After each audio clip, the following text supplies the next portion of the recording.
మత్తయి సువార్త 3వ అధ్యాయము. మత్తయి సువార్త 3వ అధ్యాయము.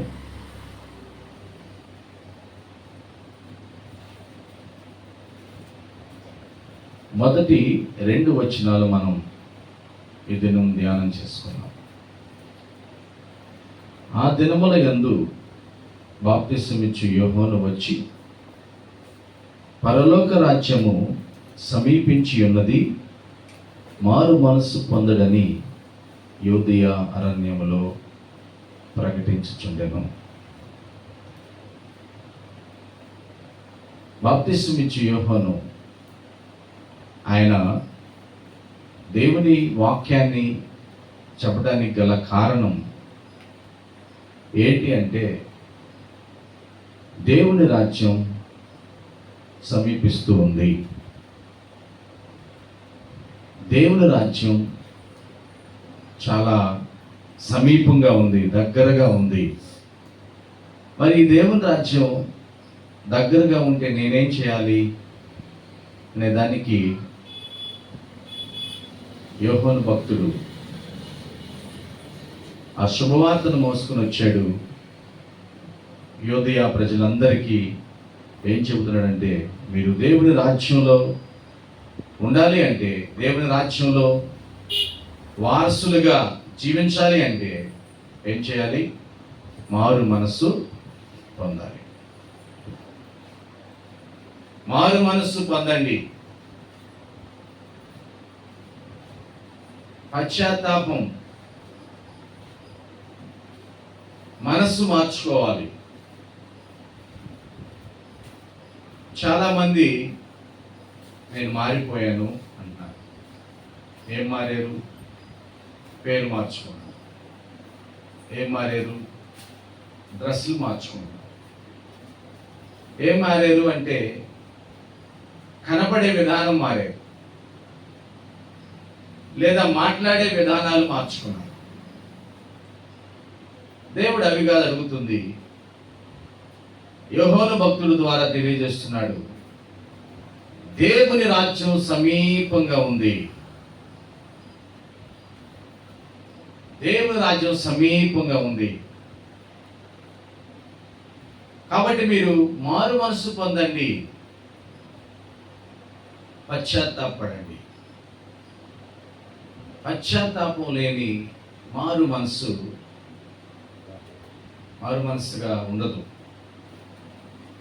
వారి జీవితంలో కొన్నిటి మీద ఆసక్తే ఉండదు.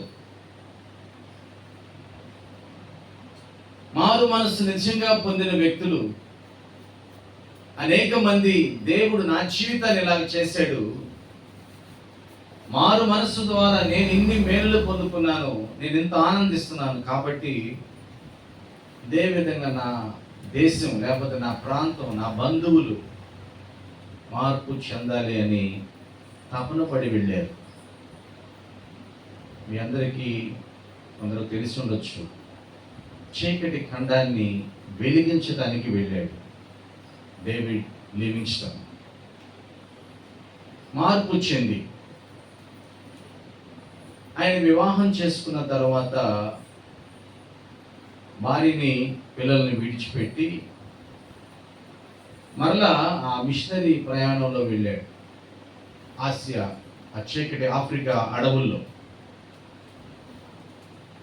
అడవుల్లో కొన్ని తెగల వారికి సువార్త చెబుతున్నాడు. అక్కడ భాష నేర్చుకుంటున్నాడు, అక్కడ వారికి వైద్యం అందిస్తున్నాడు. అక్కడున్న భయంకరమైన వేడి వల్ల తెల్లగా ఉండవలసిన వ్యక్తి నల్లగా మారిపోయాడు. ఆయన ఒకరోజు ఆ నీళ్ళల్లో నడుచుకుంటూ వెళ్తుంటే ఆ బురదలో ఒక ముళ్ళు లేకపోతే ఏదో ఒక చిన్న పురుగు లాంటిది పుట్టడం వల్ల ఎడమ వైపు కాలంతా చచ్చుపడిపోయినట్లుగా, తిమ్మిర్లు వచ్చినట్లుగా, స్పరిశని కోల్పోయిన విధంగా మారిపోయాడు. ఒకసారి అది పెద్ద అరణ్యం కాబట్టి పులులు, సింహాలు దాడి చేస్తూ ఉంటాయి. ఆయన మీద ఒకసారి ఒక సింహం దాడి చేసింది. ఎడమ గూడుని ఎముకతో సగ కొరికింది, ఎముక విరిగిపోయింది, ఖండం చీల్చివేసింది. పక్కన కొంతమంది ఉండి దాన్ని తరిమివేశారు. అంతేకాకుండా ఆయన ఆ అరణ్యంలో నడిచి వెళ్తూ ఉంటే ఒక ముళ్ళ చెట్టు ఆయన మీద పడటం వల్ల ఆ ఎడమ కన్ను గుడ్డులోకి ఆ ముళ్ళు దిగిపోయి ఆ కన్ను గుడ్డ అంతా కారిపోయింది, అంటే చూపులు పోయింది. తిరిగి కొన్ని సంవత్సరాల తర్వాత భార్య ఇంటికి వెళ్ళి తలుపు కొట్టాడు. తలుపు తీసింది భార్య. హూ ఆర్ యూ అంతే, నువ్వెవరివి అంతే, నువ్వెవరివి అంతే. డేవిడ్ లివింగ్స్టన్ అన్నమాట, నేను నీ భర్త లివింగ్స్టన్. దగ్గరగా ఏడ్చింది. ఇలా అయిపోయావు, చాలా అందంగా ఉండాల్సిన వ్యక్తి, ఎలా అయిపోయావు? ఒక ప్రాబ్లం. నేను ఎలా అయిపోయినా కానీ ఒకటి చీకటి ఖండాన్ని వెలిగిస్తూ ఉన్నా. దేవునికి మహిమ కలుగును గాక. ఒక ఖండాన్ని వెలిగిస్తున్నాను. ప్రపంచవ్యాప్తంగా ఆఫ్రికా ఖండములో కొన్ని జాతులు ఉన్న సంగతి ప్రపంచానికి తెలియదు. డేవిడ్ లివింగ్స్టన్, ఇదిగో ఇక్కడ ఒక జాతులు ఉన్నారు, ఇక్కడ జీవరాశులు ఉన్నాయి, జనులు ఉన్నారు అని చెప్పి ప్రపంచానికి చెప్పిన వ్యక్తి. అయ్యో నువ్వు చాలా ప్రయాసపడుతున్నావయ్యా, పిల్లలు కొద్దిగా ఎదిగారు, నేను కూడా నీతో వచ్చి పరిచర్యలో పాల్గొంటానని డేవిడ్ లివింగ్స్టన్ భార్య తనతో పాటు వెళ్ళారు. చిత్రం ఏం తెలుసా? ఆ అడవుల్లో అక్కడ ఉన్న పరిస్థితులను బట్టి మలేరియా వచ్చి ఆమె చనిపోయింది. అయినప్పటికీ డేవిడ్ లివింగ్స్టన్ తన పరిచర్యని ఆపలేదు. ఎలాగంటే ఒక బారు కర్రకి ఉయ్యాలలాగా కట్టి ఆ ఉయ్యాలలో పనుకోబెట్టుకుని ఒక ప్రాంతం నుంచి మరొక ప్రాంతం వరకు అక్కడ జనులు అతన్ని మోసుకుంటూ వెళ్ళేవాళ్ళు, వాళ్ళ కోసం ప్రార్థన చేసేవాడు. ఈ మాటలు మనం ఎందుకు వింటున్నాం తెలుసా? ఇది మారు మనస్సుకు తగిన ఫలం. హల్లెలూయా. మారు మనస్సు పొందితే, నేనే మారు మనస్సు పొందాను అని మనం ఖాళీగా ఉండము. మారు మనస్సు పొందిన వ్యక్తి మరొక వ్యక్తిని ఆ గొప్ప జీవితంలోకి ఆహ్వానించడానికి తనను ఉపేక్షించుకుంటాడు. దేవునికి మహిమ కలుగును గాక. తను అంటే నేను ఇలా ఉండాలి, నేను ఇలా తినాలి, ఇలా ఆనందంగా ఉండాలని తన గురించి తను ఆలోచించుకోడు. ఎదుటివారు క్రీస్తు యేసు యొక్క రక్షణను పొందుకోవాలి, క్రీస్తు యేసు యొక్క రక్షణ ఆనందంలో వారు జీవించాలి, పరలోక రాజ్యంలో వారసులుగా ఉండాలని ఆశపడతారు. దేవునికి మహిమ కలుగును గాక. అందరూ చెప్తాం హల్లెలూయా. ఇక్కడ మనకి తెలియజేస్తున్న వ్యక్తి, ఆయన పేరు యోహాను. ఆయన పుట్టినది మొదలుకొని పరిశుద్ధాత్మతో నింపబడిన వ్యక్తి. ఆయన ఒక వాగ్దానముగా పుట్టిన వ్యక్తి. ఆయన కేవలం దేవుని శుభవార్తను తెలియచేయడానికే ఈ లోకానికి వచ్చిన వ్యక్తి. ఆయన తినే ఆహారం కానీ, ఆయన వేసుకునే బట్టలు కానీ, ఆయన నివాసం చేసే గృహాలు కానీ అంతా సపరేట్గా ఉంటాయి. ఎక్కడ నివాసం చేశాడంటే అరణ్యంలో. ఏమి తిన్నాడంటే పుట్టతేని మిడతలు తిన్నాడు. ఏంటి ఆయన డ్రెస్ అంటే సూట్ కాదు. ఏంటి ఆయన డ్రెస్సు? చర్మం తోలు దట్టి అది. మరి ఎందుకు ఆయన అంతగా ప్రేరేపించబడ్డాడంటే ఆయన పరిశుద్ధాత్మ ద్వారా తెలుసుకుంటున్నాడు, పరలోక రాజ్యము సమీపించి ఉంది, చాలా దగ్గరగా ఉంది. ఇక దేవుని బిడ్డలారా, ఈ మాటలు మనం జాగ్రత్తగా ఆలకించాలి, జాగ్రత్తగా అంగీకరించాలి. ఆమేన్. హల్లెలూయా. ఈరోజు మనం విందాం మారు మనసు గురించి. ఏం బ్రదర్, నేను మారు మనసు పొందితేనే బాప్తిసం తీసుకున్నాను బ్రదర్ అని మీలో ఇంకా ఎవరికైనా ప్రశ్నలు ఉంటే ఆ ప్రశ్నలకు పరిశుద్ధాత్మ దేవుడే జవాబు తెచ్చేయండి కాక. ఆమేన్. చూద్దామా లూకాసు వార్త 13వ అధ్యాయం. లూకాసు వార్త 13వ అధ్యాయం. ఈరోజు మనం 1 నుంచి 16 వచనాలు ధ్యానం చేసుకుందాం, ఒక 3 భాగాలుగా. మొదటి భాగం 13వ అధ్యాయం 1 నుంచి 5 వచనాలు. దయచేసి ఎవరైనా చదువుతారా? దగ్గరున్న మైక్ తీసుకుని ఎవరైనా చదువుతారా? 13వ అధ్యాయం లూకాసు వార్త 1 నుంచి 5 వచనాలు.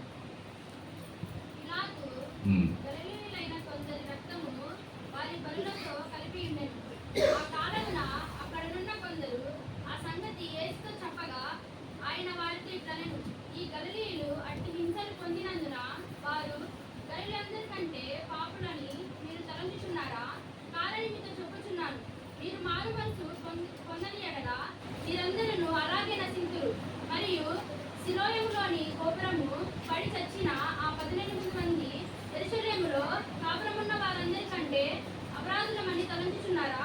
కారని మీతో చెప్పుచున్నాను. మీరు మారు మనసు పొందని ఎడల మీరందరూ అలాగే నశింతురు. చూడండి, ఇక్కడ నొక్కి చెబుతున్నాడు యేసుక్రీస్తు వారు, మీరు మారు మనసు పొందని ఎడల అలాగే నశిస్తారు. ఇక్కడ కొన్ని విషయాలు, పిలాతు గలిలేన కొందరు రక్తము వారి బలుల్లో కలిపి ఉండెను ఆ కాలమున. ఇది ఇంకెక్కడ వ్రాయబడింది కాదు, యేసుక్రీస్తు వారు చెబుతున్న మాటలు. 2, ఇంకొక మాట ఏంది?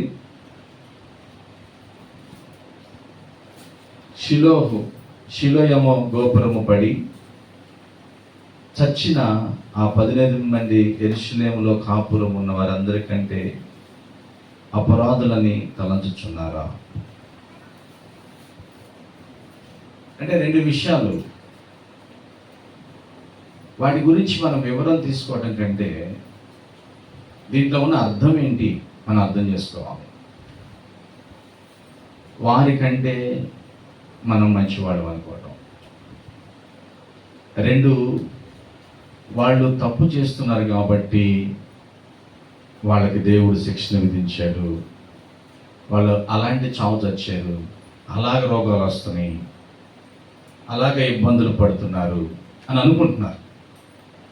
వారికి యేసుక్రీస్తు వారి సమాధానం ఏం చెబుతున్నాడంటే, అలా అనుకోమాకండి.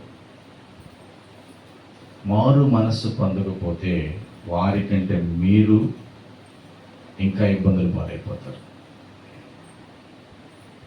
మారు మనసు పొందాలి. యేసుక్రీస్తు వారు ఈ అధ్యాయంలో విషయాలు నొక్కి చెబుతున్నాయి ఏంటంటే, మారు మనసు పొందాలి. ఈరోజు ఉదయం లేచిన కాడి నుంచి సాయంకాలం వరకు, పడుకునేంత వరకు, మనం మేలుకుని ఉన్నంత వరకు మన ఆలోచన ఏంటి అంటే, అందరం చూస్తూ ఉంటాం, ఏంటి వాళ్ళ ఇంట్లో వ్యాధులు ఎక్కువైనాయి అంట, కష్టాలు ఎక్కువైనాయి అంట అంటే వాళ్ళు చేసిన పాపాలకి వాళ్ళకి శిక్ష వచ్చింది అని నోరు తెరిచి అనేస్తాం. అనేటప్పుడు నేనేం పాపం చేయలేదా అని ఆలోచించుకో. అనేటప్పుడు అసలు నేనేమి తప్పు చేయట్లేదా అని ఆలోచించుకో. ఎదుటి వాళ్ళ మీద రాయటం చాలా ఈజీగా ఉంటుంది, చాలా సులువుగా ఉంటుంది. దేవుడు వారికి సమాధానం చెబుతున్నాడు, వాళ్ళ గురించి మీరు పక్కన ఉండండి. సమయం, కొన్ని సమయాల్లో శిక్ష వస్తుంది, కొన్ని సమయాల్లో క్రమశిక్షణ వస్తుంది. అర్థం చేసుకోవడానికి ప్రయత్నించండి. కొన్ని సమయాల్లో దేవుని యొక్క తీర్పు ఉంటుంది, కొన్ని సమయాల్లో కొందరిని దేవుడు క్రమశిక్షణ చేస్తాడు. ఒక్కొక్కసారి చూస్తే అన్యాయస్తులే బాగున్నట్టుగా అనిపిస్తుంది, నీతిమంతులే ఇబ్బందులు పడుతున్నట్టుగా అనిపిస్తుంది. మహేష్, అంతే కదా? ఏంటబ్బా మనం భక్తి చేస్తున్నాం, దేవుని ఆరాధిస్తున్నాం, అయినప్పటికీ మన కష్టాలు పోవట్లేదు, వాళ్ళు ఏం చేయట్లేదు, వాళ్ళకి ఎందుకు అంత ఆనందంగా ఉంటున్నారు? దీని మీద నీ దృష్టి ఉండకూడదు. మన దృష్టి మనం మారు మనసు పొందామా లేదా, మారు మనసుకు తగిన జీవితాన్ని జీవిస్తున్నామా లేదా. హల్లెలూయా. నా తప్పులు ఏంటి, నా జీవితం ఎలా ఉంది, ఇది మనం కొద్దిగా గమనించుకుని ఉండాలి. యేసుక్రీస్తు వారు ఇక్కడ చెబుతున్న మాటలవే, వేరే వాళ్ళ గురించి కాదు, నీవేంటి. అందుకే చివర అన్నాడు 5వ వచనం ఏమంటున్నాడు? కారని మీతో చెప్పుచున్నాను, మీరు మారు మనసు పొందని ఎడల మీరందరూ అలాగే నశింతురు, అలాగే నశింతురు. సాధారణంగా ఏ చిన్న జరిగినా, పక్కింట్లో కానీ ఎక్కడైనా వార్త విన్నా, అలాగ ఆయన జరగడానికి కారణం ఏంటో తెలుసు, అతను చేసిన పాపాలు నెత్తి మీదకి వచ్చినాయి, సమయం వచ్చింది, ఆ పాపానికి తగిన ప్రాయశ్చిత్తం జరిగింది అని అనుకుంటాం. అది అనుకునేటప్పుడు అతను చేసిన దాంట్లో మేబీ అతని క్రమశిక్షణ కోసం లేదా తీర్పు కోసం వచ్చిందేమో. మరి నువ్వేం చేసావు? నీ పని ఏంటి? అందుకే మొదటిగా నేను భక్తుడి జీవితం గురించి మనం తెలుసుకున్నాను. మారు మనసు పొందిన ఒక భక్తుడు ఒక ఖండాన్ని మార్చి వేయగలిగాడు.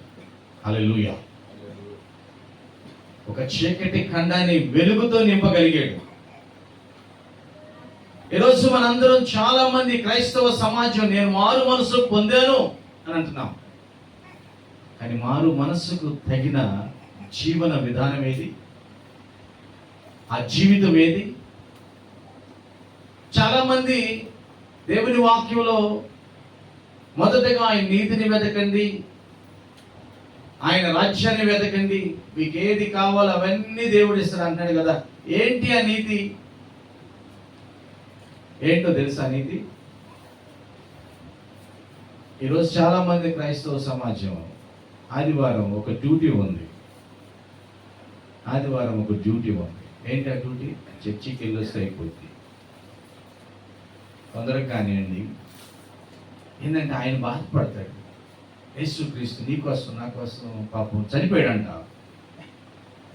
రక్తం చిందించాడంట, మరణించాడంట, లేచాడంట, అందరూ చెబుతున్నారు.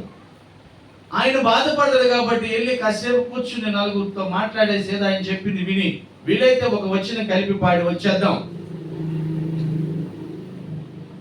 ప్రార్థన అయిపోయింది, ఇక నేను ఫ్రీగా ఉన్నాను, ఏమైనా పనులు ఉన్నాయా, ఇప్పుడు ఎక్కడికి వెళ్దామా? బ్రదర్స్ సిస్టర్స్, ఒకసారి ఆలోచించండి. ఇదే మారు మనసు? ఇదేనా మారు మనసు? మారు మనసు తగిన జీవితం ఇదేనా? అసలు దేవుని ఆరాధించడానికి నీ సిద్ధపాటు ఎలాగుంది? ఒక పెండ్లికి ఎంత సిద్ధపాటు ఉంటుందో నలుగులు వేస్తారు. ఎన్ని రోజుల నుంచి చేస్తారు? ఎవరికైనా ఐడియా ఉంది ఇక్కడ? పెద్దలు 11 రోజులు అంట. ఆదివారం కోసం ఎన్ని రోజులు సిద్ధపడతాం మనం?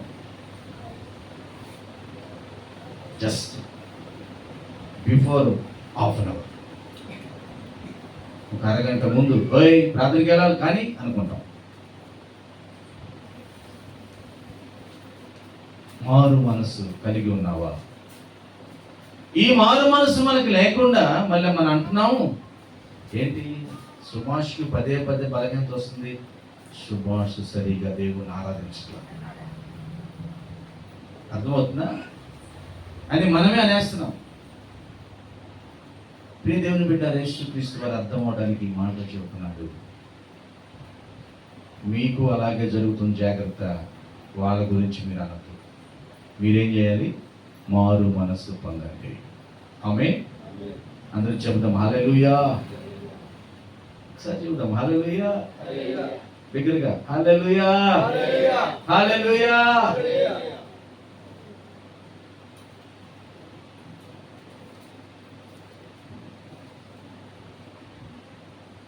ఒక వచ్చిన మరొక భాగాన్ని మనం ధ్యానం చేసుకుందాం. 13వ అధ్యాయంలోనే 10వ వచనం నుంచి 16 వరకు మనం ధ్యానం చేసుకుందాం.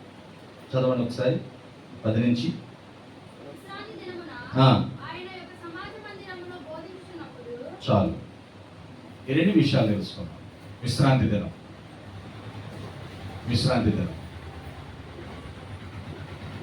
ఇది పెద్ద ఇష్యూగా ఇక్కడ చెప్పారు. ఇది ఒక పెద్ద సమస్యగా చెప్పారు ఇక్కడ ఈ మాటల్లో. విశ్రాంతి దినం అంటే యేసుక్రీస్తు వారు విశ్రాంతి దినాన్ని ఒక సమాజ మందిరానికి వెళ్ళారు. ఆయనకి సమాజ మందిరానికి వెళ్ళడం అలవాటు.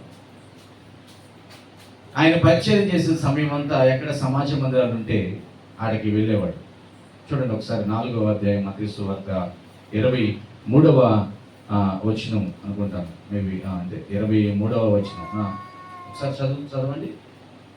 4వ అధ్యాయం 23వ వచనం. యేసు ఆ, వారి సమాజ మందిరములలో బోధించుచు రాజ్యమును గూర్చిన దేవుని రాజ్యమును గూర్చిన సువార్తను ప్రకటించుచు ప్రజలలోని ఆ, ప్రతి వ్యాధిని ఉమ్, రోగమును రోగమును స్వస్థపరచుచు శరీరమంతటా సంచరించను. అది ఆయన అలవాటు. సమాజ మందిరానికి వెళ్ళడం ఆయన అలవాటు. ఈ దేవుని బిడ్డారా, అంటే దేవుణ్ణి ఆరాధించడానికి వెళ్ళటం అనేది మనకి ఎలా ఉండాలి? అలవాటుగా ఉండాలి. అలవాటు, డ్యూటీ లాగా ఉండకూడదు. అదొక డ్యూటీగా అయిపోయింది. నేను ఒకప్పుడు డ్యూటీగా ఫీల్ అయి ఉన్నాను. మారు మనసు లేనప్పుడు, దేవుడే క్రీస్తుని నాకు తెలియనప్పుడు ఖచ్చితంగా 7 గంటలకల్లా బైబిల్ బండిలో ఉండిద్ది, నా చేతిలోకి ఉండదు. ఇంట్లో వాళ్ళ కోసం బండిలో పెట్టుకుంటారు. ప్రార్థనకి వెళ్ళేవాడిని. బండిలో బైబిల్ బండిలోనే ఉంటుంది, నేను మటుకు చర్చిలో ఉంటాను. 9 గంటలకు ప్రార్థన అయిపోతుంది, 9:15 ఫోన్ వస్తుంది. బండిలో బైబిల్ బండిలోనే ఉంటుంది. డ్యూటీ అయిపోయింది. ఇప్పుడు ఈ డ్యూటీ చేశాం కాబట్టి ఈ వారం అంతా నన్ను ఆయన కాపాడాలి. ఎవరు? దేవుడు కాపాడాలి. ఆయన కోసం నేను వచ్చాను, నా కోసం ఆయన ఈ వారం అంతా పనిచేయాలి. ఇది డ్యూటీ. మారు మనసు లేని జీవితం. ఈ మాటలు వింటున్న మీలో అలాగ ఆలోచిస్తే ఇప్పుడైనా మార్పు చెందాలని ప్రేమతో తెలియజేస్తున్నాను.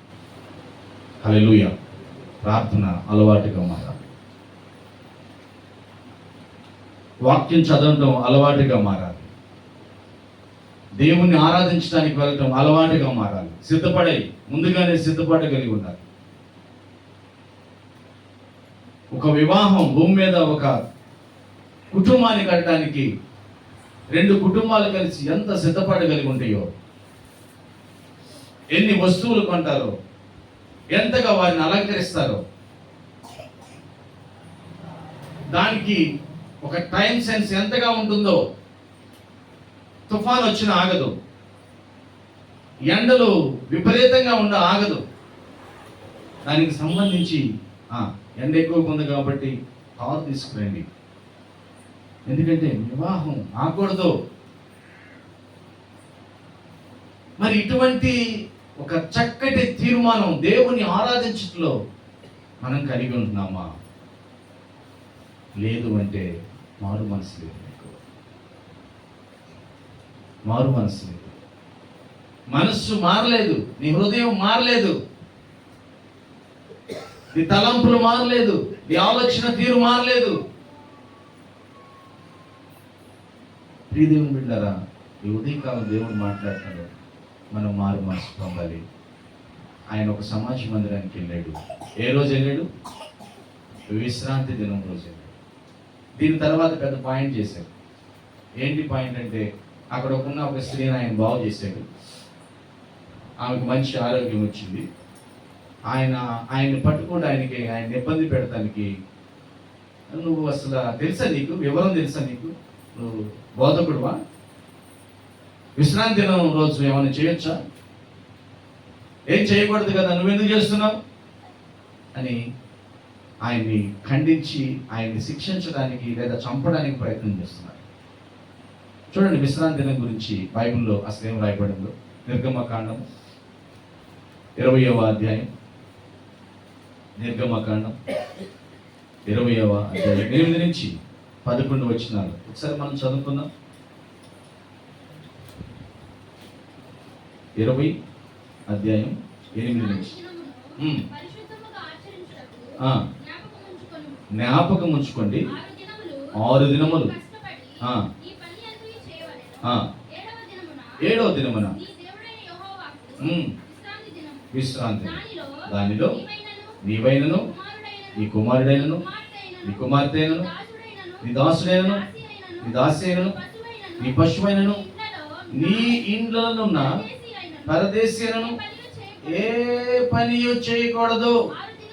6 6 దినములలో యెహోవా ఆకాశమును భూమియు ఉమ్, వాటిలోని సమస్తమును సృజించి ఉమ్, 7వ దినమున 7వ దినమున విశ్రమించను.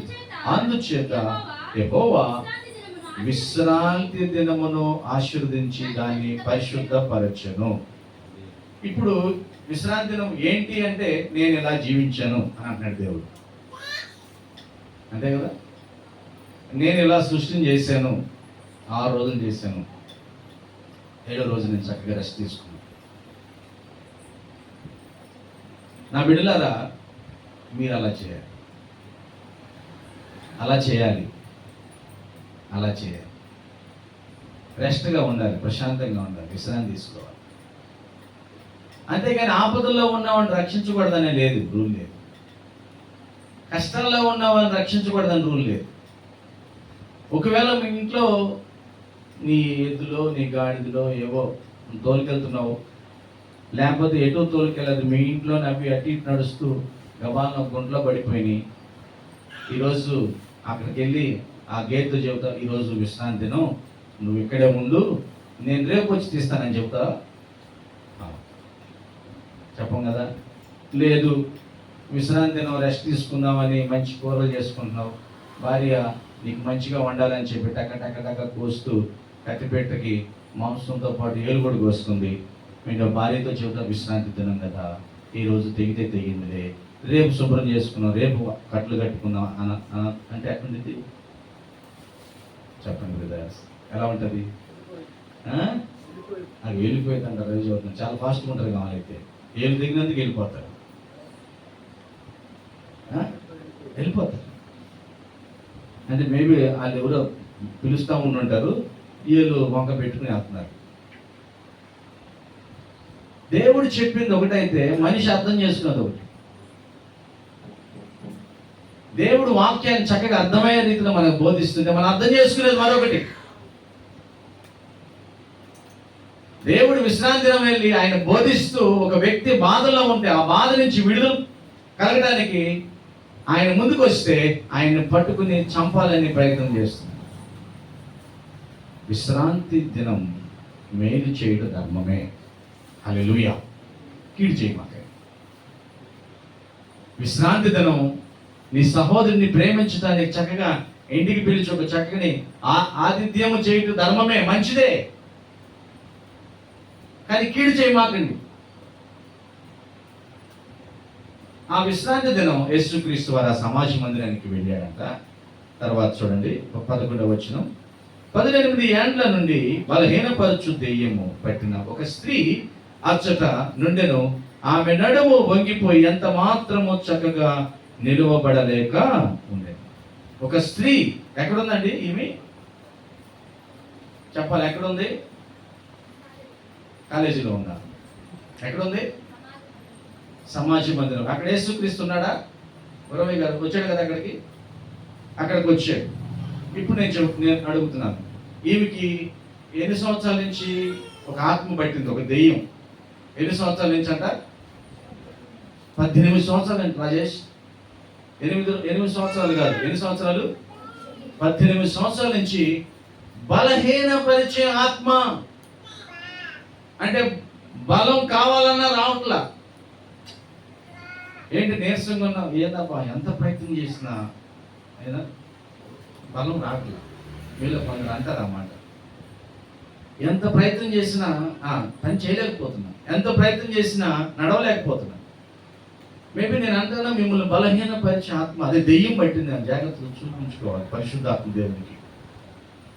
డాక్టర్స్ ఎవరు చూడలేరు అవి. వాక్యాన్ని దగ్గర పెట్టుకుని వాక్యం చదువుతూ ప్రార్థన చేస్తే పరిశుద్ధాత్మ దేవుడు నిన్ను చూసి బాగు చేస్తాడు. హల్లెలూయా కదా. బలహీనపరిచే ఆత్మ ఎన్ని సంవత్సరాల నుంచి ఆమెను పట్టింది? నేనంటే ఆమెను బలహీనపరిచే ఆత్మ పట్టినా కానీ ఆ ముడికి బలవంతురాలే అంటారు. నాకు ఎంతమంది ఏకీభవిస్తారు? ఆ ముడికి బలవంతురాలు. ఓకే, బలవంతురాలు అన్నవాళ్ళు మీరు ఎవరన్నా ఒకరు చేతులు ఎత్తండి. ఒకళ్ళు కానీ ఎంతమంది అయినా ఆ బలవంతురాలేనా? రాజేష్ బాగా ఆలోచించు. బలహీనపరిచే ఆత్మ 18 సంవత్సరాల నుంచి ఆమెను ఒక బాధతో నింపేస్తుంది, బలహీనపరుస్తుంది, ఒక దెయ్యం పట్టింది. నేనంటే ఆమె కొద్దిగా బలవంతురాలే అంట. కొద్దిగా ఎలాగా ఆమె కొద్దిగా బలవంతురాలు? అసలు నిజం బలవంతురాలేనా? మీరు ఎవరైనా నిజమే అన్నవాళ్ళు ఎవరైనా ఉన్నారా? 1 2 3 4 చాలు. ఇక ఒక ఆలయం చూసి అందరూ చెప్తారు బలవంతురాలు. ఎందుకు చెప్పమంటారా? బలహీనపరిచే ఆత్మ ఉన్నప్పటికీ ఆమె సమాజ మందిరానికి వెళ్ళింది. ఎక్కడికి వెళ్ళింది అంటే దేవుని సన్నిధికి వెళ్తుంది. బలహీనపరిచే ఆత్మ ఆమె నడుమును వంగదీసినప్పటికీ ఆమె ఎక్కడికి వెళ్తుంది? మనకి కొద్ది నీరసం వస్తే వెళ్తామా? నైహి అంట మురళి గారు. నైహి హిందీలో చెప్పేస్తున్నాడు. నై జాంతా హై కుదరదు. ఎందుకంటే నా బావల నన్ను బలహీనపరిచే దెయ్యం పట్టింది అని చెప్పలేములే, కానీ దెయ్యం పట్టిందంటే బాగుండదు కదా. నిజమేందంటే దెయ్యమే పట్టింది. దెయ్యం పట్టిన వ్యక్తి కూడా 18 సంవత్సరాల నుంచి సమాజ మందిరానికి వస్తూనే ఉంది. హల్లెలూయా. ఆమె నిజంగా బలవంతురాలు. ఈరోజు ఇంకా రాలేకపోతున్నారు. మరి వాళ్ళకి ఎన్ని బలహీన పట్టే దెయ్యాలు పట్టే నాకు తెలియదు. చిన్న కష్టం వస్తే ఆగిపోతున్నారు. మరి ఎందుకో తెలియదు. బలహీనపరిచే ఆత్మ. చిన్న బాధ వస్తే ఆగిపోతున్నారు. నిజంగా మారు మనసు ఉందా వాళ్ళ దగ్గర? ఉన్నదవా? మారు మనసు ఉందా వాళ్ళకి? ధైర్యంగా చెప్పు. మనల్ని ఎవరు పడతారు? హల్లెలూయా. నిజం చెప్పేవాళ్ళు ఎవరైనా బలహీనపరిచే ఆత్మ ఉన్న ఒక పెద్ద ఆమె 18 సంవత్సరాల నుంచి దేవుని సన్నిధికి వస్తూనే ఉంది. నాకు తెలిసి ఆ రోజు ఆ సమాజ మందిరానికి ఆమె కోసమే యేసయ్యాడు. హల్లెలూయా అని నేను అనుకుంటున్నా. ఇది నిజమని నేను చెప్పట్లా అని నేను అనుకుంటున్నా. ఆమె కోసమే. ఎందుకంటే ఈమె ఎట్లా వస్తుంది 18 సంవత్సరాల నుంచి మందిరానికి?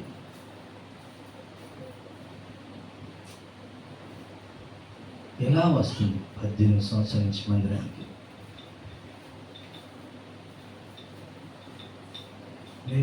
ఇక్కడ ఏదో పెద్ద రాయి ఉన్నట్టుగా ఉంది ఆమెకి. పాపం ఇలాగానే నడుస్తుంది 18 సంవత్సరాల నుంచి నడుస్తుంది. ఆయన ప్రార్థన కాగల నడుస్తుంది. అలవాటును మార్చుకోవాలా? దేవుని సన్నిధికి వెళ్ళి అలవాటును మార్చుకోవాలా? ప్రియ సహోదరుడు, ఆ సహోదరి, తల్లి, నీ కొద్ది కష్టం వచ్చి దేవుడు నిన్ను కనికరించలేదు, దేవుడు నీకు కావాల్సింది ఇవ్వలేదంటే నీ అలవాటు ఏం చేసుకుంటావు? మార్చేసుకుంటావు. ప్రార్థనకు రావటం ఏం చేస్తావు? మానేవేస్తావు. కొందరు అంటారు, నేను అన్ని దేవుళ్ళతో పాటు యేసయ్యని కూడా వెతికానయ్యా, ఆయన ఏదో కొద్ది రోజులు చూశాను, నాక తర్వాత నా వైపు చూడలేదు, అది వదిలేసింది. అయ్యో, కొద్ది రోజులు చూసేది మళ్ళీ వదిలేసేది. నేను ప్రకటిస్తున్నాను, యేసుక్రీస్తు నిజమైన దేవుడు, మరొక దేవుడు లేడు. ఏదో చెప్పడం కూడా నమ్మితే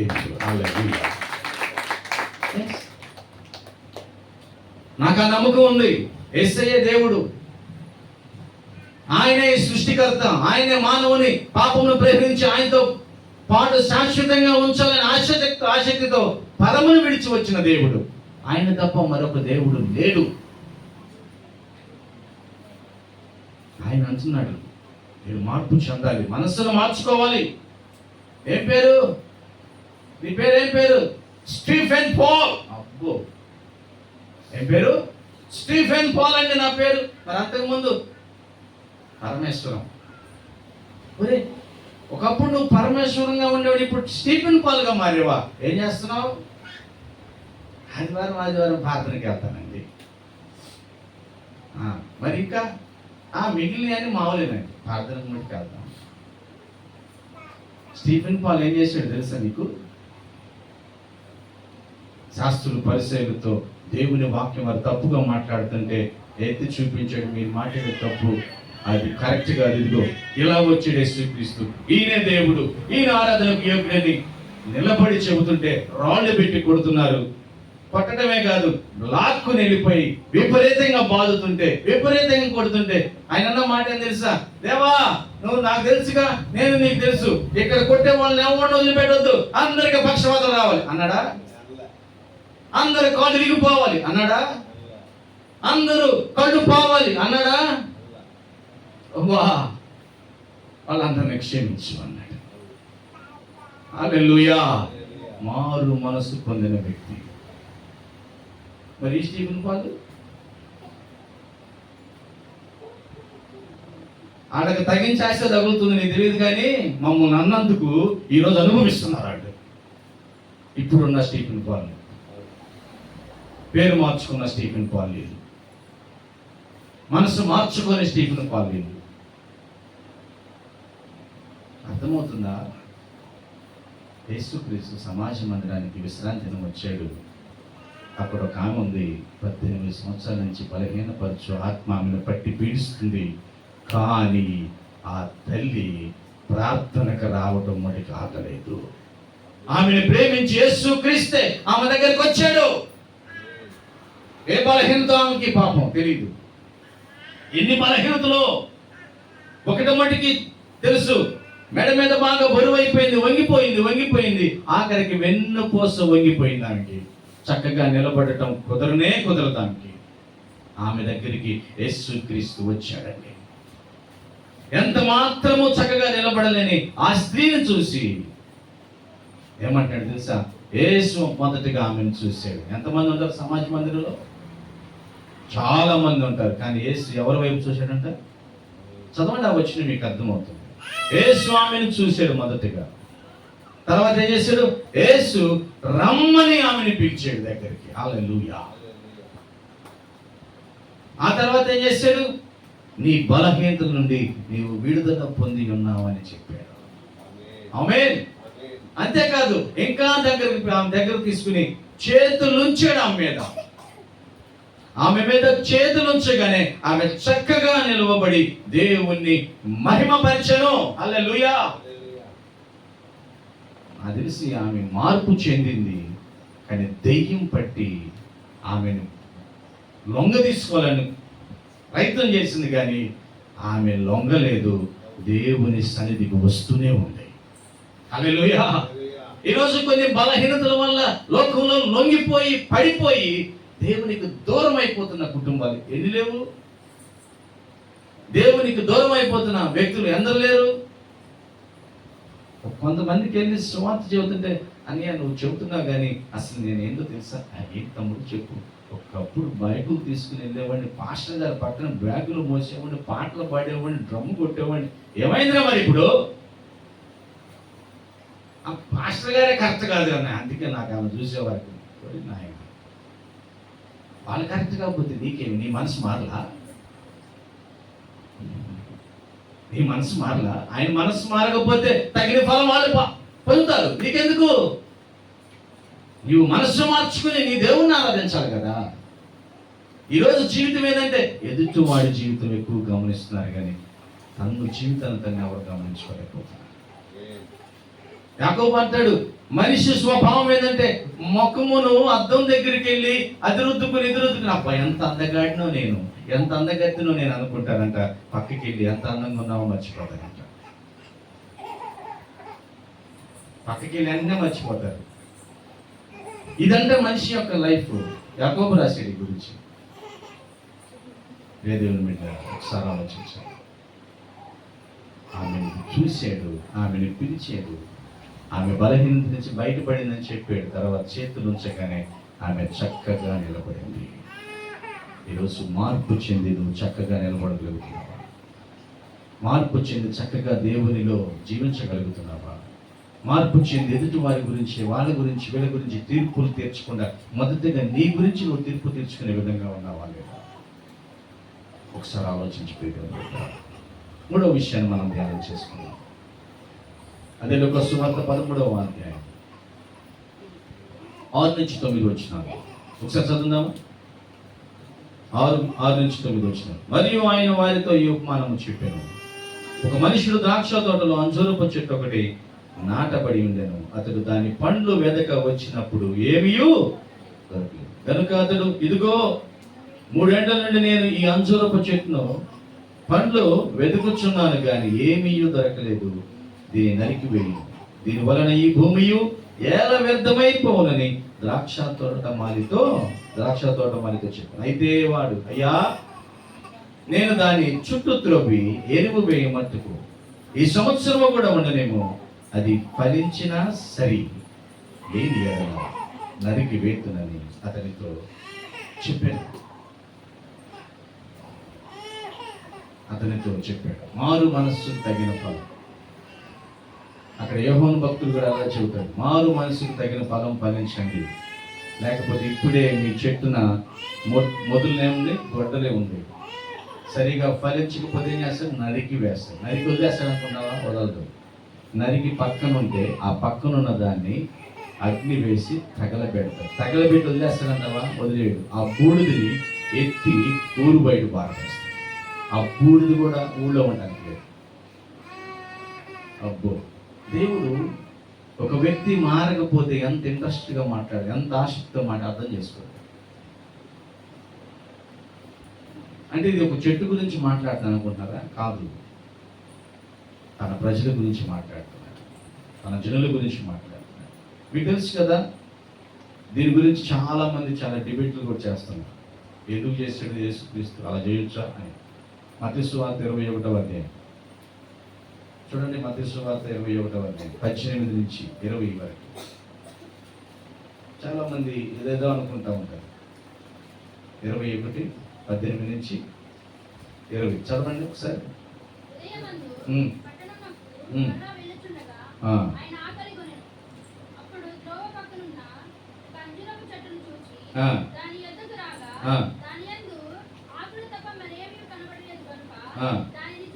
చూచి ఇక మీదట నేటికి ఇక మీదట ఎన్నిటికి నీవు కాపు కాయకుందువుగా కానీ చెప్పాను. తక్షణమే అంజూరపు చెట్టు ఎండిపోయిన. శిష్యులు అది చూచి ఆశ్చర్యపడి, అంజూరపు చెట్టు ఎంత త్వరగా ఎండిపోయినని చెప్పుకున్నారు. ఏంటి కారణం? యేసుక్రీస్తు వారు ప్రయాణమే వెళ్తున్నాడు. తెల్లారిగట్లు లేచి అక్కడ ఒక అంజూరపు చెట్టు ఉంది. ఆ అంజూరపు చెట్టుకి ఆకులు అయితే దిట్టంగా ఉన్నాయి, కానీ ఏం లేవంట. చెప్పాలి, ఏం లేవంట. వాస్తవానికి అంజూరపు చెట్టు ఆకులు ఉంటే కాయలు కూడా ఉంటాయి, లేకపోతే ఒక్కొక్కసారి ఆకులు లేకుండానే కాయలు వేస్తాయి. అంజూరపు చెట్టు యొక్క స్వభావం. రెండు, అంజూరపు చెట్టు చక్కగా పంటకు వచ్చి మంచి ఫలాలు పండించేటప్పటికి 3 సంవత్సరాల్లో అది పంటకు వచ్చేసింది. మేబీ అది జూన్ మాసంలో పంట బాగా పండుతుంది, కాయలు పండుతాయి. మేము యేసుక్రీస్తు వారు వెళ్ళింది మే మాసం. అంటే దానికి ఇంకా వచ్చిన సమయం కూడా కాదు. అయినప్పటికీ యేసుక్రీస్తు దాన్ని ఇష్టపట్ల. కారణం ఏం తెలుసా? అసలు విషయం, ఆ చెట్టు కాయలైతే కాయట్లేదు, కానీ కాసినట్టు ఫీల్ అవుతుంది. ఇది యేసుక్రీస్తు వారు చెబుతుంది. అర్థమవుతుందా? చాలా చెట్లు చూడటానికి చాలా అందంగా ఉంటాయి, అంటే చాలా బలంగా ఉంది, బాగుంది అనుకుంటాం, కానీ దానికి కావలసినవి దాంట్లో లేవు. ఈ చెట్టు చూస్తే ఎలా ఉంటుంది? ఆకులు చాలా దిట్టంగా ఉండే, కానీ దాన్ని అసలు ఆకుల కోసం ఆ చెట్టుని నిర్మించింది. ఇప్పుడు తమలపాకు చెట్టు ఆకులు లేకపోతే బాధ, తమలపాకు చెట్టు ఆకులు లేకపోతే బాధ. ఎందుకంటే అది దాన్ని దేవుడు చేసింది ఎందుకు? ఆకు ఇవ్వడానికి. ఇప్పుడు మీరు చక్కగా అలంకరణ కోసం పెట్టుకుంటారు, మల్లెపూలుని, సన్నజాజులని, విరజాజులని, గోలాబీలని, ఇంకేమన్నాయమ్మా, ఆ మంతులని, ఈ మంతులని, బంతి పువ్వులని చాలా పెట్టుకుంటారు. ఇవన్నీ కాయలు కాస్తే ఎలా ఉంటుంది మీకు? ఎంత డబ్బులు పెట్టుకొని వస్తే పూలు పూయకుండా కాయలు కాస్తుంది. పీకే అందరా నాగమని అంటావా అనవా? ఖచ్చితంగా. ఎందుకు? దీనివల్ల ఈ తొట్టి వేస్ట్, దీనికి నీళ్లు వేస్ట్. తీసేయి దీన్ని, అయ్యా దొరకరావు, దీన్ని తీసేసి ఇంకో చెట్టు అయితే ఇంట్లో నాలుగు పూలన్న పోస్తుంది అంటామమ్మా. లేకపోతే దొరకదు, ఎవరికో ఒక చెబుతాం. ఎందుకంటే అది వ్యర్థమైపోయింది, ఆ తొట్టి వ్యర్థమైపోయింది. ఇదే మాటని యేసుక్రీస్తు వారు నీ గురించి, నా గురించి చెబుతున్నాడు. చూడటానికైతే మేకపోతే గాంభీర్యం, నేను భక్తిపరుణ్ణి అని చూపించుకుంటున్నావు, కానీ నీ దగ్గర ఫలాలు లేవు. దేవునికి ఆకలి అవుతుందంట, తినడానికి నీ దగ్గర ఏమి లేవు. హల్లెలూయా. ఇదే మాట ఒకసారి దేవుడు వాడాడు. తాను చెడిన కొద్దీ మనమంతా చెడిచింది అన్నట్టుగా పేతురు గారు, అరే బాబు యేసుక్రీస్తు వారు లేచారు, ఇంకా ఆయన కనపడట్లేదు, మనకు ఎట్లా, నేను వెళ్తున్నాను వేటకి, మీరు వస్తారా అని చెప్పి ఆయన వెళ్తే నలుగురు పట్టుకుపోయాడు. వేట పట్టాడు ఎయిటూ తీయటం మొత్తం అలా వస్తుంది కనుక చేపరాలి. ఎంతలో యేసుక్రీస్తు వారు వచ్చి, పిల్లలారా అన్నాడు. దేవుడు పెద్ద ఆయన పిలుస్తున్నట్టున్నాడు. అయ్యా ఏంది మీ దగ్గర నేను తినడానికి ఏమైనా చేపలు ఉన్నాయా? ఏమన్నాడు? మీ దగ్గర నాకు పెట్టడానికి మీ దగ్గర ఏమైనా చేపలు ఉన్నాయా? ఏం మాలేదయ్యా. పడకపోతే ఎందుకయ్యా పట్టడం? పడకపోతే ఎందుకు పట్టడం? అంటే నీకు తెలియదా పట్టడం? తెలుసు, మరి ఎందుకు పడ్డా? నీకు అప్పు చెప్పిన పని విడిచిపెట్టి ఏదో వాటిని పట్టడానికి వెళ్ళవు. అది అవిధేయత చూపిస్తున్నావు వెళ్ళి. అప్పుడు యేసుక్రీస్తు వారు వెళ్ళి, రా ఇక్కడ కాదయ్యా కొద్దిగా వెళ్ళి అటు వెళ్ళేసేవారికి ఆ చేపల విస్తారం ఎలా ఉందంటే, వల పిగిలిపోయిద్దేమో, వాడ మునిగిపోయిద్దేమో అని అంతగా పట్టి అంటారు. ఇంకో గొప్ప విషయం తెలుసా?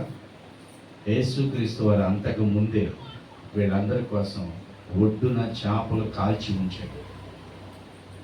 దేవునికే మహిమ కలిగింది కాక. అంటే కాల్చుకున్న చేపలు ఆయన తినటం కుదరదా? అరుణమ్మ, తినటం కుదరదా ఆయనకి? మీరు వచ్చి ఆయనకు అందిస్తే తింటాడా? కాదు, ఆయనకి తెలుసు. కానీ నువ్విస్తే, నువ్వు ఫలించి ఆయనకు ఉపయోగపడితే ఆయన చూడాలనుకుంటున్నాడు. నువ్వేమో నేను ఫలించినట్టు అని ఫీల్ అయిపోతున్నావు. నేను బాగానే ఉన్నాను అనుకుంటాం. లేదు, చెట్టు చాలా ఉన్నతంగా ఉన్నది, ఆకులు చాలా గుబురుగా ఉన్నాయి, చూడటానికి చాలా అందంగా ఉంది.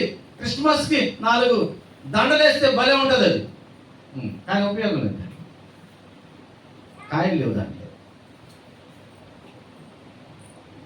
వాక్యం ఇచ్చిన ప్రియ దేవుని బిడ్డ, నాతో సహా దేవుడు నాతో మాట్లాడుతున్నాడు, మీతో మాట్లాడుతున్నాడు. చూడటానికి భక్తి పరులాగా దేవునికి ఉపయోగపడే భక్తిని చేసేవారిగా ఉంటారు మనం. అలా చేయాలంటే మనస్సు మారాలి. హల్లెలూయా. తల్లి ఆయనే, తండ్రి ఆయనే, లాలించును తల్లి ఆయనే, తండ్రి ఆయనే, లాలించును ఎవరు నన్ను చేయి విడువడు, ఎవరు నన్ను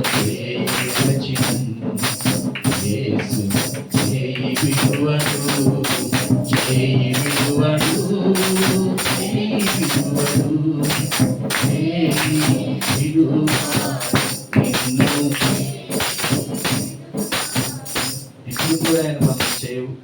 ఉంటుందన్న ఆలోచన అయితే లేదు ఆయనకి. ఈ మేకపోతు గాంభీర్యాన్ని విడిచిపెట్టి భలే ఉన్నాను, బాగున్నాను, ఫలించాను అనే ఆ భ్రమల నుంచి నువ్వు బయటికి రా, లేకపోతే నువ్వు నశించిపోతావు. నీ వల్ల ఈ భూమి వ్యర్థమైపోతుంది, నీ వల్ల ఆ స్థలము వేస్ట్ అయిపోతుంది. ఇంకో మొక్కకు అక్కడ జీవం వస్తుంది, ఇంకో వ్యక్తి అక్కడ బ్రతకగలడు, ఇంకో వ్యక్తి ఆ ప్రాంతంలో ఆ స్థలంలో ఫలించగలడు. ఎందుకు? నీవు నేనేదో మారిపోయినట్టుగా ఆ స్థానంలో ఉండి దేవునికి ఉపయోగపడని పాత్రగా ఉన్నావు. ఆ స్థానంలో ఉండాలంటే నువ్వు దేవునికి ఉపయోగపడాలి. ఆమేన్. దేవునికి పనికొచ్చే పాత్రగా ఉండాలి. ఆయన ఒకసారి చూస్తాడు, 2 సార్లు చూస్తాడు, తర్వాత చూడు. వెంటనే వచ్చాడు యజమాని, ఈ నేలని వేస్ట్ అయిపోతుంది, తీసేయాలి. తండ్రిగా కానీ యేసుక్రీస్తు వారు తోటమాలిగా వచ్చి అంటున్నాడు, చూద్దాం, ఇంకొక సంవత్సరం చూద్దామయ్యా, ఈసారి దీన్ని నేను ఇలా వదలనులే, పట్టించుకుంటా కొద్దిగా. అంటే నీళ్లు పోస్తున్నాం కానీ మేబీ ఆ నీరు ఆ వేరుకు దిగట్లేదు అనుకుంటా. ఆ దిగేటట్టుగా చుట్టూ నేను కొద్దిగా పాదు చేస్తాను, నేలంతా మెత్తగా చేస్తాను, కొద్దిగా ఎరువు వేస్తా, బలమేమో తగ్గుకుందాము, ఎరువు వేస్తా, బాగా నీళ్లు పోస్తా. ఈ సంవత్సరం చూడు, ఈ సంవత్సరంగానే ఉపయోగపడకపోతే ఖచ్చితంగా నరికేద్దాం. ఈ మాటలు వింటున్న ప్రియ సహోదరి సహోదరుడా, నీకే ఈ మాటలు. యేసుక్రీస్తు వారు నా గురించి నీ గురించి ఆసక్తి కలిగి ఉన్నాడు. నీకోసమే నిన్ను పదే పదే పలకరిస్తూ వాక్యంతో మాట్లాడుతున్నాడు. నీకోసమే కొందరిని తీసుకొచ్చి ఉత్సాహపరచడానికి నీ కొరకు ప్రార్థన చేపిస్తున్నాడు. నీకోసమే నువ్వు బాగుపడాలని, సరిగా ఫలించాలని. నువ్వు పాడైపోవటం ఆయనకి ఇష్టం లేదు. నీ వల్ల భూమి పాడైపోవటం, ఆ స్థలం పాడైపోవటం ఆయనకి ఇష్టం లేదు. ఎందుకంటే ఆయన నీ కోసం ప్రాణం పెట్టిన దేవుడు, ఆయన నీ కోసం వేదన అనుభవించిన దేవుడు, ఆయన నీ కోసం చివరి రక్తం బొట్టు వరకు చిందించిన దేవుడు, ఆయన నీ కోసం నీ స్థానంలో మరణించి పాతి పెట్టబడి మృత్యుంజయుడిగా లేచిన వాడు. హల్లెలూయా. మారు మనసు పొందండి, పరలోక రాజ్యం సమీపంగా ఉంది. మారు మనసు పొందండి. చూస్తున్నాం ఈ లోకంలో ఏదో జరిగిపోతుంది. ఎందుకు? దేవుని రాజ్యం సమీపంగా ఉంది. ఏ రోజు ఏం సంభవిస్తుందో తెలియదు, ఏ రోజు ఏమైపోతుందో తెలియదు. నోవాహు కాలం అది వేరు, ఇప్పుడు ఇంకా భయంకరమైన కాలం. అకస్మాత్తుగా ఉంటుంది దేవుని రాజ్యం రాకడా. నువ్వు ఎలా అయిపోతావు? దేవుడు నిన్ను ప్రేమిస్తున్నాడు కాబట్టి ఈరోజు ఈ మాటల ద్వారా నీ చుట్టూ గట్టిపడిపోయిన భూమిని మెత్త చేయాలనుకుంటున్నాడు. హల్లెలూయా. వాక్యం ఎక్కట్లా నీకు అంటే ఆ నీరు పోస్తుంటే ఆ నీరు ఏమవుతుంది? పైన పారిపోతుంది. ఇప్పుడు మెత్త చేయాలనుకుంటున్నాడు. ఈ మాటలని నీ హృదయంలోకి ఎక్కాలి. బాగా కనపడుతున్నానండి, నేను బాగా కనపడుతున్నాను, చాలా ఉన్నతంగా ఉన్నా, నాకేం పర్లేదు అనుకుంటున్నావా? లేదు, నీ వల్ల భూమి వ్యర్థమైపోతుంది, కట్ చేస్తాను నేను. నీ స్థానములో సంఘములో ఒక చక్కటి స్థానాన్ని బహుశా నీకు ఇచ్చాడేమో, ఆ స్థానాన్ని సరిగా నిలబెట్టుకోలేకపోతే ఆ స్థానానికి వ్యర్థమైపోతాను. జాగ్రత్త. మరొక వ్యక్తిని అక్కడ నిలబెట్టాల్సి వస్తుంది. ఫలిస్తున్నావు అనుకోమాక, కనబడుతున్నావు కానీ ఫలించట్లేదు. దేవుని బిడ్డలారా, దేవుడు మనతో మాట్లాడుతున్నాడు. మారు మనస్సుకు తగిన ఫలం మనం ఫలించాలి. పశ్చాత్తాపంతో కూడిన మారు మనసు కావాలి. ఈ పూటైనా, ఈ దినమైనా, ఈ క్షణమైనా ఈ మాటలు నా కొరకే అని ఆశిస్తే మారు మనసు తగిన ఫలం, మారు మనసు తగిన జీవితం జీవించాలని ప్రభుత్వాలతో ప్రేమతో తెలియజేస్తూ ఈ కొద్ది మాటలు ముగిస్తుంది. దేవుడు మనందరినీ దీవించును గాక. లేచి నిలబడతాం.